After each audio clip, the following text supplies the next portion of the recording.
Sorry, honey. Mom said that morning, voice flat. We're not doing your birthday this year.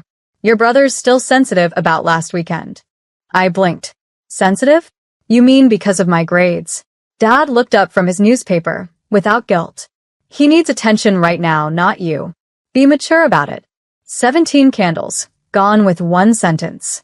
My name is Haley Monroe. I'm 17, and that night, while my brother blew out candles meant for me, I quietly packed my backpack, my savings jar, and my worn-out sketchbook. They called him the Golden Boy. Straight-A student, football captain, center of every family photo. I was the shadow beside him, the creative one, which in my house meant the disappointment. When they refused to celebrate me because he didn't feel special enough, something inside me snapped. I didn't argue. I didn't cry. I just waited until they fell asleep, slipped out the door, and took a bus to the city. That first night was terrifying. Cold air, empty streets, the hum of neon lights against loneliness. But it was also the first night I could finally breathe. I worked part-time at a bakery, drew portraits in parks, and slept on couches of people who barely knew me. It wasn't glamorous, but it was mine. And every sketch I drew carried the same quiet promise. I'll never let anyone make me small again. By the time I turned 18, I'd built something real, a small art studio, a growing social page, clients who paid to see the world through my eyes. But then, a year later, I got a message from Mom. Your brother saw your post. He's not handling it well. I didn't know it then, but his meltdown would break the family forever. The message came late at night, a long text filled with half apologies and backhanded guilt. Haley, you know how your brother gets. You shouldn't flaunt your success online. It makes him feel bad. Flaunt? I'd posted a photo of my first studio, a rented space barely bigger than a closet, filled with paint, sketches, and a single flickering lamp. But to them, my joy was a threat. I ignored it. The next morning, my phone blew up. Missed calls, group chat messages, a voicemail from my brother, Liam. You think you're better than everyone now? Mom cries every day because of you. You abandoned us, Haley. Abandoned. The word made me laugh bitterly. I'd been invisible for years. Abandoned long before I ever left. Later that week, I got an unexpected visitor at my studio. My Aunt Clara, Mom's older sister. She walked in quietly, looking around at the art on the walls. Bold, emotional, nothing like the beige politeness of our family home. She smiled. You did this all on your own? I nodded. Every brushstroke. Clara's eyes softened. Your mother's worried. Liam's been spiraling, skipping work, drinking, blaming you for everything. There it was again, the family pattern. When he failed, I was the scapegoat. I wiped paint from my fingers and said evenly, maybe it's time he faces what he's built. Clara hesitated. They don't understand you, Haley. But I do. Don't go back yet. Let them come to you. Her words stuck with me. Because for the first time, someone from that family didn't ask me to shrink. She asked me to stand still and let the truth come knocking. And when it did, it came louder than I ever imagined. The next weekend, the tension exploded. I was working late when my phone buzzed with 27 missed calls from home. Aunt Clara's voice cracked on the voicemail. Haley, he's losing control. He's smashed Dad's car.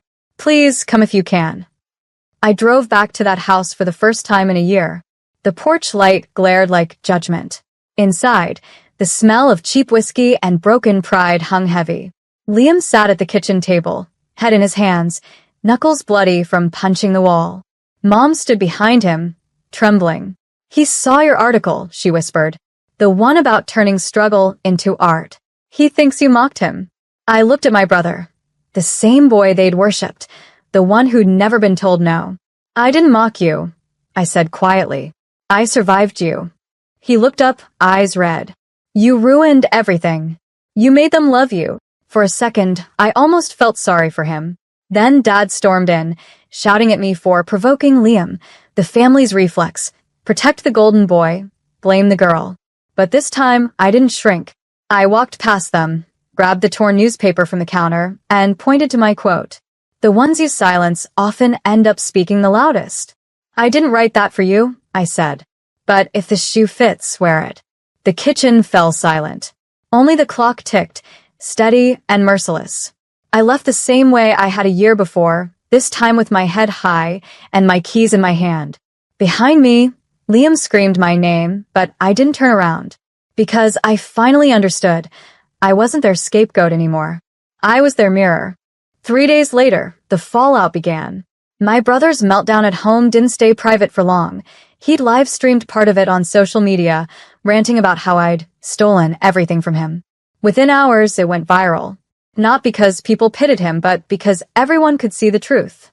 In the background of that shaky video, my mom's words were caught on audio. Haley should have never been born. She ruins everything she touches. That single sentence shattered whatever mask my parents had left. Old friends from town commented beneath the clip. So now everyone sees how they treated her. I always knew that family was twisted. The sympathy poured in, but it didn't feel sweet. It felt raw. Vindication never truly heals. It just exposes what was already rotting. Aunt Clara called again. Your mom's humiliated. Your dad's furious. Liam's vanished. Nobody's heard from him since the video. I stared at the paint drying on my latest canvas, a storm swirling around a single open window. It's not my fault anymore, I said quietly. No, Clara replied, but you're the only one who can end it right. I didn't know what right meant anymore. But that night, I posted a single statement on my art page. To the people who raised me, I forgive you, but I will never come back. Thousands of comments followed, from strangers, artists, survivors of toxic families. For the first time, I wasn't alone in my pain.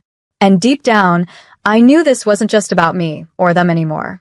This was about choosing peace, even when your family feeds on chaos. And peace, I realized, was something they'd never taught me to want, but I was learning. A week later, I got a knock on my studio door. When I opened it, Liam stood there, thinner, unshaven, trembling. The golden boy looked like a ghost of his own spotlight. Can we talk? He muttered, eyes darting to the floor. For a second, I froze. Old habits kicked in, fear, guilt, caution. But I moved aside. 5 minutes, I said. He stepped in, staring at the canvases covering the walls. Color, chaos, healing. So this is where you went, he whispered. This is where I found myself. I corrected. He nodded slowly. I watched your interviews. You're doing well. His voice cracked. I'm not. For the first time in our lives, Liam wasn't performing. He was just human. Broken in all the ways I used to be. I didn't mean what I said online, he continued. I was angry. They made me believe you took everything. I leaned against the counter. You let them make you believe that. He flinched. Then quietly, I know. We stood in silence for a long time. Then he said the words I never expected. I think Mom and Dad are scared now. They don't know how to exist without controlling someone. I sighed.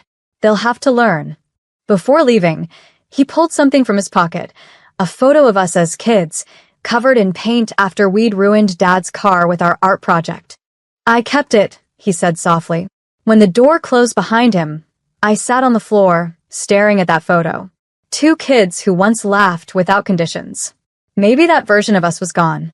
But maybe, just maybe, the version that comes next could finally be free of them both. Days passed, and the chaos slowly dulled into quiet.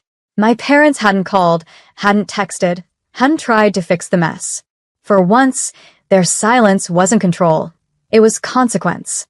But one evening, my phone buzzed with a message I didn't expect. From Mom.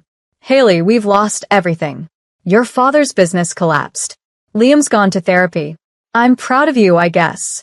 I don't know how to say this right. I stared at those words for a long time, proud of you. 3 words I'd begged for as a child, now arriving years too late. I typed, deleted, retyped.